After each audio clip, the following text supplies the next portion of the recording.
Welcome to Maheshan IAS. Your rank is our responsibility.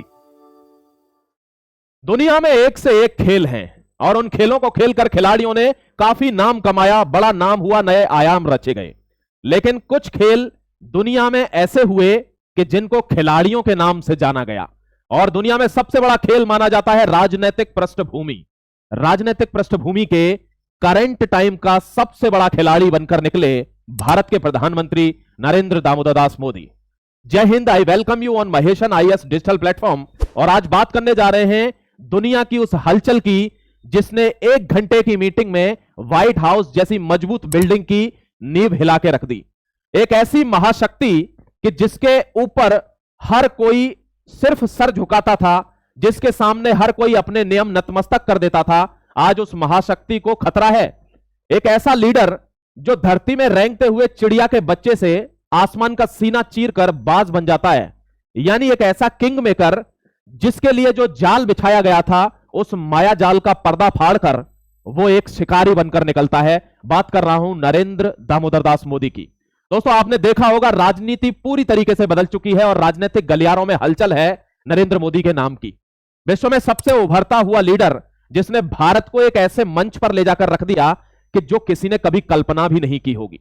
सारा खेल शुरू होता है रूस से तेल लेने को लेकर और ट्रंप के 50% टैरिफ वाले प्लान से। बाद में आपने देखा होगा अब डायरेक्ट 2 मीटिंग हुई और उन 2 घंटों ने पूरी जियोपॉलिटिक्स को बदल कर रख दिया। बात कर रहा हूं आपसे भारत की राजनीति के बारे में जिसने अमेरिका को हिलाकर रख दिया है। यानी 50% टैरिफ के बाद भी हर आदमी जब ऐसा सोचकर बैठ गया था कि अब मोदी या पूरा भारत कुछ ना कुछ दबकर रहेगा, वहां मायूस हो जाएगा, घुटनों पर आ जाएगा, उसने उसके जस्ट उलट करके दुनिया को घुटनों पर ला दिया। 3 बड़ी महाशक्तियों को एकजुट करके एक ऐसा चक्रव्यूह रचाया कि जिससे निकलना अब मुश्किल हो गया है। दोस्तों, बात कर रहा हूं आपसे नरेंद्र मोदी की उस चाल की जिसको लोग समझ नहीं पाए। एक एक करके बात करूंगा, ध्यान से देखना आप। मैं बात कर रहा हूं इस खेल की जिसमें रेड कारपेट बिछाया गया नरेंद्र मोदी के लिए चीन विजिट में।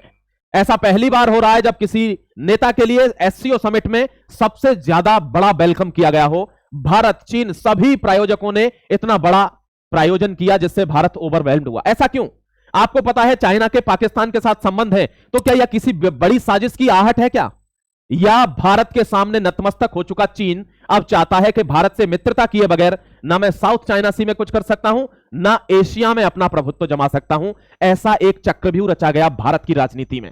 दोस्तों, इन भारत के धुरंधरों ने आगे चलते चलते ये 3 ट्रायोलॉजी बनाई है, इसको त्रिकोण कहते हैं। और इस चक्रव्यूह में जो फंसा है वो है दुनिया का सबसे ताकतवर नेता डोनाल्ड ट्रंप। एक ऐसा नेता कि जिससे एक ऐसी गलती हो गई कि अब वो हर वक्त ये सोच रहा है कि मैं इससे बाहर कैसे आऊं, लेकिन वो भूल गया कि चक्रव्यूह से तो अभिमन्यु जैसा योद्धा भी बाहर नहीं आ पाया। चक्रव्यूह से एक ही तरीके से बचा जा सकता है कि या तो उस पर आपकी काट हो या आप उसमें घुसे ही ना। गलती आपकी है, आपने इनको छेड़ा और अब ये 3 महाशक्ति एक जगह मिल चुकी हैं जो आपके पूरे साम्राज्य को हिलाकर रख रही हैं। क्यों? The Russia, India and the Republic of China. दोस्तों, इन तीनों ने मिलकर एक प्लान बनाया जिसको आर्थिक प्लान कहते हैं, द इकोनॉमिक शिफ्ट। यानी इनकी वजह से डॉलर अब धड़ाम से नीचे गिरेगा और एक ये नया इकोनॉमिक ऑर्डर एस्टेब्लिश करने वाले, इस पर बात हो चुकी है। 1 घंटे की मीटिंग में एससीओ के अंदर पाकिस्तान का शहबाज शरीफ ये देख रहा है कि आखिर ये इतनी गहरी बात कर क्या रहे हैं। वहां रणनीति बन चुकी है अमेरिका को पीछे धकेलने की, बैकफुट पर धकेलने की। यानी कि अब रूबल, रुपा और दोस्तों चाइना, यहां पर आपको तीनों करेंसी अपने अपने कंट्री की देखने को मिलेंगी और ये तीनों अपनी अपनी करेंसी में अब व्यापार करेंगे, नया ऑर्डर एस्टेब्लिश करेंगे। यानी जियोपॉलिटिक्स पूरी तरीके से बदल चुका है। आपको बदलता हुआ सिनारियो देखने वाला है, आप भौचक के रह जाएंगे उस सिनारियो को देखकर। कहानी यहां से शुरू हुई थी। यानी गैस एंड एनर्जी, इसका सबसे बड़ा सप्लायर कौन है? रशिया। दोस्तों, भारत में सर्विस और टेक्नोलॉजी का सबसे बड़ा सप्लायर कौन है? The Republic of India. Bharat में मैन्युफैक्चरिंग का सबसे बड़ा हब कौन है? चाइना। और दुनिया इन तीनों चीजों पर ही चलती है। पूरा का पूरा यूरोप रशिया से एनर्जी बाय करता है, एनर्जी खरीदता है। आपको एक चीज और बता देता हूं कि ट्रंप ने एक आखिरी चाल चली है और इस चाल में अगर वो कामयाब हुआ तो यह बात कहीं लेवल में आएगी वरना वो धड़ाम से औंधे मुंह गिरने वाला है, या तो उसकी गवर्नमेंट जाएगी या वो खुद जाएगा। ध्यान रखिएगा मेरे दोस्त। ये आप देख रहे होंगे, ये है डोनाल्ड ट्रंप, इसको टेम्पो कहते हैं, और ये टेम्पो ने बहुत सी सवारियां अपने अंदर इस टाइम पर बिठा ली हैं। यह है पूरा यूरोप, और यूरोप से यह कहना चाहता है कि जो सैंक्शन मैंने लगाए हैं भारत के ऊपर, वही सेम सैंक्शंस आप भी लगाइए। भारत से कोई ऑयल ना खरीदे, भारत से फार्मास्यूटिकल्स ना खरीदे, भारत से कोई निर्यात ना करे।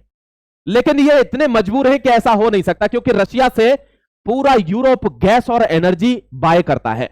भारत से इनको खरीदना ही पड़ेगा, बिकॉज भारत और रशिया भाई हैं, अलाइज नहीं, दे आर ब्रदर्स। और यही जियोपॉलिटिक्स में सबसे बड़ा शिफ्ट है। भारत की पॉलिटिक्स के साथ साथ पूरे संसार की ग्लोबल पॉलिटिक्स चेंज हो चुकी है। ध्यान रखना, अब भारत महाशक्ति बनने से चंद कदम दूर है, चंद कदम। यहां जापान के साथ हम अपना स्ट्रेटेजिक अलायंस करते हैं, और चाइना के साथ करते हैं ट्रेड अलायंस, और दुनिया पर राज करने के लिए भारत अब रेडी है। आपका इसमें क्या सोचना है, आप बताइए। क्योंकि जेडी वेंस ने कहा है कि ट्रंप को कुछ हो जाता है तो मैं राष्ट्रपति बनने के लिए तैयार हूं, मतलब उनमें आपसी फूट पड़ना तय हो गई है। भारत में कहीं ना कहीं अमेरिका का आपने देखा होगा, पीटर नोवारो, उसने पॉलिटिकल एंगल देने के लिए जातिवाद का एंगल कहा है। उसने कहा है पता नहीं मोदी बहुत ग्रेट लीडर हैं, लेकिन ऐसा क्यों कर रहे हैं कि ब्राह्मण्स मजा ले रहे हैं बाकी भारत की जनता के पैसे पर। तो यहां भी उसने देखा कि कोई पैतरा नहीं चल रहा, तो कांग्रेस, आम आदमी पार्टी, समाजवादी पार्टी या बहुजन समाज पार्टी, इनका पैतरा अपनाते हैं, जातिवाद फेंक कर देखते हैं। भारत की जनता अब सातिर हो चुकी है, वो समझ चुके हैं कि जातिवाद तो हमारी अपनी लोकल पार्टियां नहीं कर पाई, विदेश क्या करेगा। आप अपनी राय जरूर इस मुद्दे पर रखना कि इसमें आपको कैसा जियोपॉलिटिकल शिफ्ट लग रहा है। क्या लग रहा है आपको यूरोप भी भारत के ऊपर 50% टैरिफ लगाकर भारत को झुकाएगा, या आपको लग रहा है कि अब ट्रंप को झुकना होगा, क्योंकि उसकी जमीन अब हिल चुकी है, उसको पता चल गया मैं बहुत बड़े चक्रव्यूह में फंस चुका हूं। अब पाकिस्तान के अलावा मेरा कोई भी हिमायती पूरे संसार में नहीं है, मुझे भारत से माफी मांगनी होगी, ट्रेड ओपन करनी होगी, और टैरिफ को उसी जगह ले जाना होगा जिस जगह से मैंने शुरू किया था। और दोस्तों, आपको अप्रिशिएट करना चाहिए, एक छोटी सी जगह से उठा हुआ एक लड़का विश्व की राजनीति बदल देगा, ऐसा शायद ही किसी ने सोचा था। और यह सब कुछ होता है विल पावर के दम पर। अगर आपने ठान ली है तो आप कुछ भी कर सकते हैं, यह बात सच है। अगर आप किसी एग्जाम की तैयारी कर रहे हैं तो इमीडिएटली तैयार हो जाइए उसमें पास होने के लिए, और जबरदस्त प्रिपरेशन करिए, क्योंकि आपने ठाना है तो होकर रहेगा। जय हिंद, वंदे मातरम। मिलता हूं आपसे एक और नए एडिटोरियल डिस्कशन के साथ, तब तक के लिए अपना ख्याल रखिए and subscribe the Maheshan IAS digital platform. Thank you very much.